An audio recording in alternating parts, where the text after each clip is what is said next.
control the vertigo.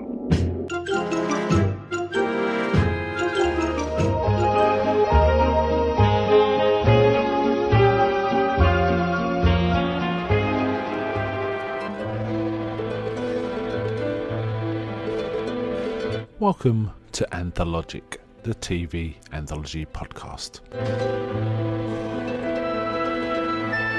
I am your host, Mark.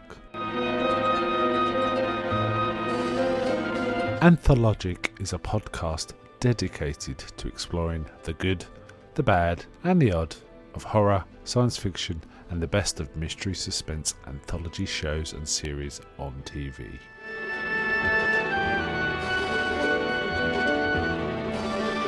Join me as we slip through the cracks of reality to approach the extremes of experience, where we can peruse the stories and art of a sinister fairground of strange and wonderful rides. And now we go on to the show that is the focus of this particular episode.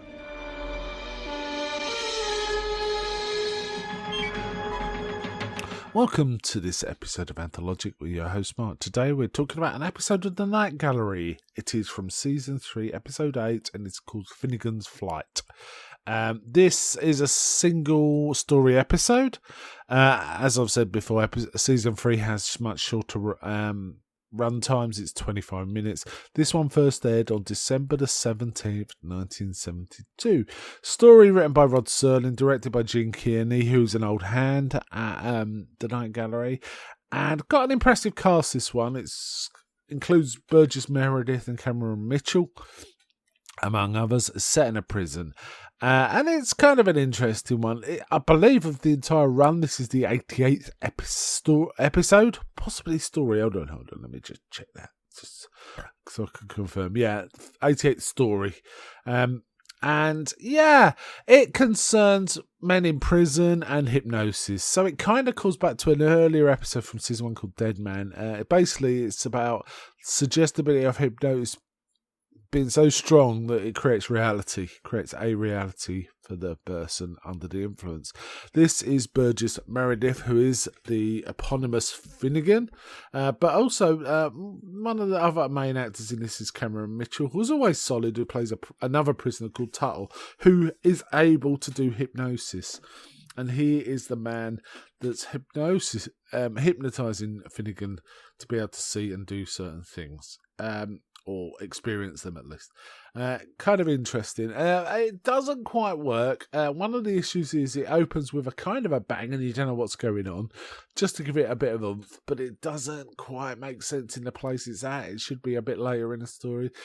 It's basically Burgess Meredith as this prisoner, sort of kind of looking like he's going mad from being imprisoned and trying to punch down the walls and breaking his hands in the process. And we do find out that one of the reasons this happened because Tuttle convinced him he had iron hands that were able to punch through walls, and he believed it. Now, the doctor on hand, Dr. Simsich, played by Barry Sullivan, kind of understands the case, but allows this to continue because he's kind of intrigued. For example, at one point, Tuttle hypnotises Finnegan to a cup of water, which is perfectly ordinary water, cold, is boiling, and when he puts his fingers in it, he gets blisters. So he's experienced boiling water, even though it isn't. And this kind of goes on. There's a few redundancies, I think, within it. It feels a little padded to fill the time, because it is a quite slight story, really. I think this would be more like a 15-minute story and in one of the longer runs, and one of several. However, Burgess Meredith in it is always delivers. Cameron Mitchell's a good actor, so the acting I can't flaw. I don't know what's happening with Burgess Meredith's hair. It looks kind of mad. It's really grown out in the sun, so it's kind of interesting. But he's always a pleasure to see, I have to say. Now, actually, Tuttle thinks he's helping Finnegan, and he explains to the doctor, I think he's close to breaking, man. If he's going to go mad at some point and kill people, what my hypnosis does is allow him to escape briefly and sort of diffuse the tension for a while. And at one point, they basically the Doctor wants to continue the sessions. He's kind of intrigued by all this, and Tuttle hypnotises Finnegan that is high up in a plane, flying a plane, because Finnegan does look up at jets in the sky now and again, so there's kind of that feeling of wanting to escape. And as he's going, actually, we can start to hear the sounds of the engine coming from Finnegan's mouth. It's kind of is part real engine and part someone making noises, I think. But then it gets higher and higher and higher, and he starts to suffer from lack of oxygen, and you can sort of see the symptoms. And then ultimately the plane goes out of control. Finnegan's, indicates that, and the plane crashes. And indeed, the bed and the room it is in does burst into flames. It gets burnt up. It's kind of impressive. I mean, they did also have some impressive fire stunts in this, and some of the actors were quite frightened, like the actor playing the girl right by this. And, we can see things like as the plane's coming down, we can see the wind in Finnegan's hair blowing and things like that, and everyone witnesses that. And his face is distorted like in having G-forces on it and stuff. There's all sorts of things like that.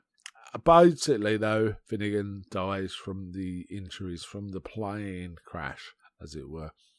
And it ends with Tuttle just looking out the window saying, "Are you free now?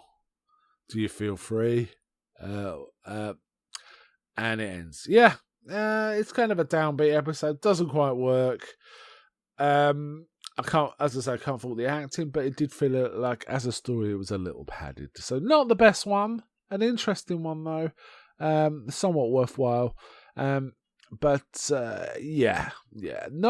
probably the weakest thing I've seen Burgess Meredith in, to be honest. He's usually, because he's such a good actor, if he's given half decent sort of story material, he really runs with it, and he did his best here, but he doesn't actually have that many lines, to be honest. He's more a reactive presence in this.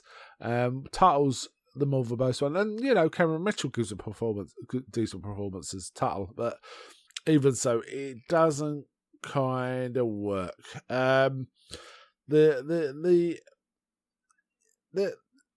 It's a bit of a sledgehammer story as well in many respects, and it didn't need to be. They had 25 minutes. It could have finessed a little more, but I think apparently the network put pressure on Serling to deliver something startling early, which is why we had that opening scene that doesn't really work. It doesn't have a context, so it's kind of, you have to work backwards while you're watching of what that's about. I think it would have been dramatically way better for that sort of thing to have come later, where we saw it gives us would have given us quite effectively the first or maybe second time we see how powerful the hypnosis is working on Finnegan, rather than just jump to that.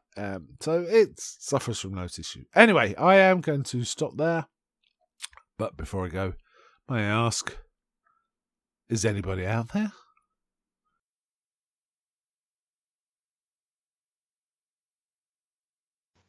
I'm not.